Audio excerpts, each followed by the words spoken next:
নমস্কার বন্ধুরা, আর কুকে সকলকে ওয়েলকাম। আজ আর একটি নতুন রেসিপি নিয়ে আপনাদের সামনে চলে এসেছি। আজ আমি আপনাদেরকে তৈরি করে দেখাবো আলু ভর্তা বা আলু মাখা। খুব সহজ পদ্ধতিতে আমি কিভাবে আলু মাখাটা তৈরি করি চলুন একবার দেখে নেবেন। আমি এখানে 4 পিস আলুকে কেটে ভালো করে ধুয়ে নিয়েছি, আর মাঝখান দিয়ে আলুগুলোকে অর্ধেক করে নিয়েছি। এবার আলুগুলোকে আমি সেদ্ধ করে নেব। আমি প্রতিদিনই কড়াতে ডাল রান্না করি, তাই আমি আলুগুলোকে ডালের মধ্যে সেদ্ধ করে নেব। আপনারা চাইলে প্লেন জলের মধ্যেও আলুগুলোকে সেদ্ধ করে নিতে পারেন।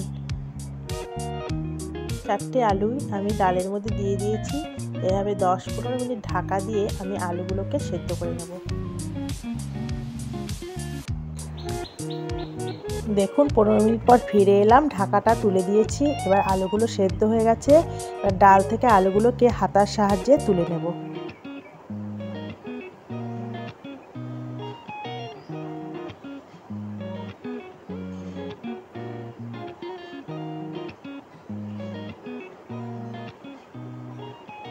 সব আলুগুলোকে আমি একটা থালায় তুলে নিলাম। ডালটাকে নামিয়ে আমি কড়াটা আবার বসিয়ে দিলাম। কড়ার মধ্যে সর্ষের তেল দিয়ে দেবো 2 চামচ।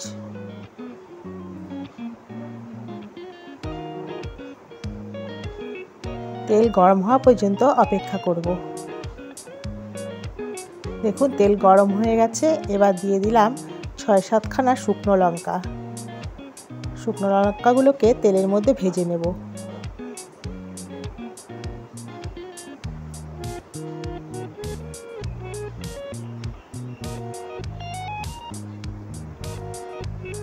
আর একটা বড় পেঁয়াজ আমি কুচি করে কেটে নিয়েছি, পেঁয়াজটাও তেলের মধ্যে দিয়ে দিলাম। এবার লঙ্কার পেঁয়াজকে একসঙ্গে তেলের মধ্যে ভেজে নেব। দেখুন অনেকটা ভাজা হয়ে গেছে। এবার একটা টমেটোকে কুচি করে কেটে রেখেছিলাম, একটা টমেটো দিয়ে দিলাম। পেঁয়াজের সঙ্গে টমেটোটাকেও ভেজে নেব।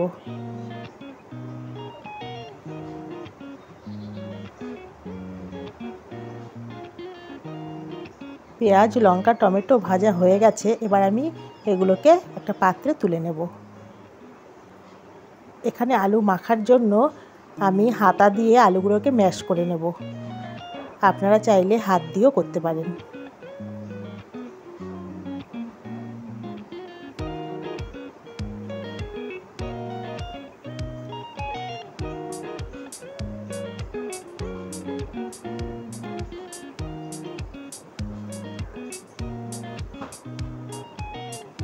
এবার দিয়ে দেব 1 চামচ লবণ,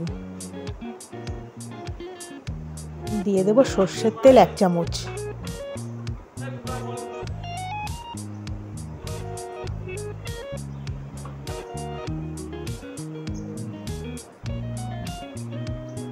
দিয়ে দেব একটা পেঁয়াজ কুচি, দিয়ে দেব ধনেপাতা কুচি সামান্য পরিমাণে, আর দিয়ে দেব কাঁচা লঙ্কা কুচি।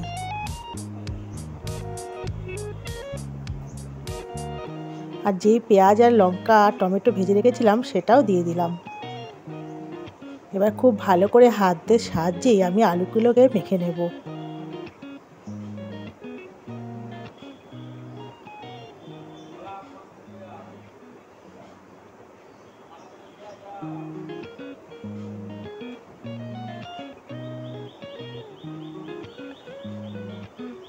দেখুন আলুগুলোকে মাখা হয়ে গেছে। এইভাবে আপনারা আলু মাখা তৈরি করে নিতে পারেন। এই আলু মাখা আপনারা ফুচকার সঙ্গেও খেতে পারেন বা ভাতের সঙ্গেও খেতে পারেন। খেতে খুবই ভালো লাগবে। যদি ভিডিওটি ভালো লেগে থাকে লাইক, কমেন্ট, শেয়ার, সাবস্ক্রাইব করবেন। সবাই ভালো থাকবেন, সুস্থ থাকবেন।